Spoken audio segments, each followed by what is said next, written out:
Colorectal বা পায়ুপথের যেই সমস্যা নিয়ে রোগীরা সবচেয়ে বেশি সাফারিং করে সেটা হলো পাইলস বা অর্শক, মেডিকেল টার্ম যেটাকে হ্যামোরয়েড বলে। হ্যামোরয়েড আবার দুই প্রকার, internal haemorrhoid, external haemorrhoid. Internal হ্যামোরয়েডের ক্ষেত্রে সবচেয়ে বড় অসুবিধা হলো প্রচুর পরিমাণে রক্ত যাওয়ার সম্ভাবনা সৃষ্টি হয় বা রক্ত দেখা যায়। আর এক্সটার্নাল হ্যামোরয়েড বা পাইলসের ফুলা থাকে কিন্তু রক্তস্রাবের পরিমাণ অনেক কম থাকে। এক্ষেত্রে কোনো রকম ভয়, ভীতি, আতঙ্কগ্রস্ত বা লজ্জা না করে কলোরেক্টাল বিশেষজ্ঞ ডাক্তারের শরণাপন্ন হবেন। কারণ ইন্টারনাল পাইলসের ক্ষেত্রে যদি রক্তস্রাবের পরিমাণটা দীর্ঘদিন কন্টিনিউ হয়, এক্ষেত্রে একটা পর্যায়ে গিয়ে রক্তশূন্যতা বা সিভিয়ার এনিমিয়ার মতো সমস্যা সৃষ্টি হবে, যা পেশেন্টকে তার জীবনের জন্য ঝুঁকিতে ফেলে দিবে।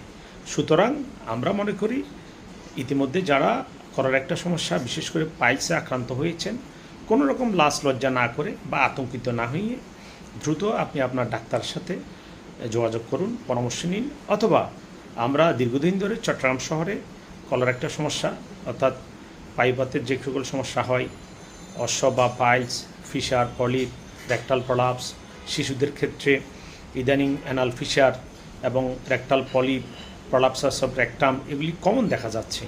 তো এই সকল সমস্যা এড়ানোর জন্য বা প্রাইমারি পর্যায়ে শনাক্ত করে চিকিৎসা দেওয়ার জন্য আমাদের কাছে আসতে পারেন। আমরা নিয়মিত আপনাদের সেবায় আছি। যে কোনো রকমের সমস্যা আমরা পরীক্ষা নিরীক্ষা করে আধুনিক চিকিৎসা দেওয়ার চেষ্টা করব। বিশেষ করে আমি দীর্ঘ 25 বছর ধরে চিকিৎসা সেবায় আছি, তার মধ্যে 15 বছর আমি পায়ুপথের চিকিৎসা চালিয়ে যাচ্ছি। আমার এখানে আমি চেষ্টা করি 24 ঘন্টা থেকে 48 ঘন্টার মধ্যে পায়ুপথে যে কোনো রক্তস্রাব দ্রুত বন্ধ করার ব্যবস্থা নিই। এতে করে ঝুঁকিতে পড়া, লাইফ যে রিস্ক, সেটা থেকে আপনি একেবারে প্রথম পর্যায়ে আপনি নিরাপদ হয়ে যাবেন। পরবর্তীতে রোগের অবস্থা বা পাইলসের যে গ্রেডেশন আছে, আপনারা জানেন ইন্টারনাল পাইলসের ক্ষেত্রে 4টা ডিগ্রি বা 4টা গ্রেডেশন আছে, 1st degree, 2nd degree, 3rd degree এবং 4th ডিগ্রি। তো আপনি কোন ডিগ্রিতে বা কোন অবস্থায় অবস্থান করছেন সেটা শনাক্ত হলে পরবর্তীতে একটা দীর্ঘমেয়াদী চিকিৎসা দিলে আস্তে আস্তে পায়ুপথের সমস্যা থেকে স্থায়ীভাবে সুস্থ হবেন বলে আমরা আশা রাখছি। ধন্যবাদ।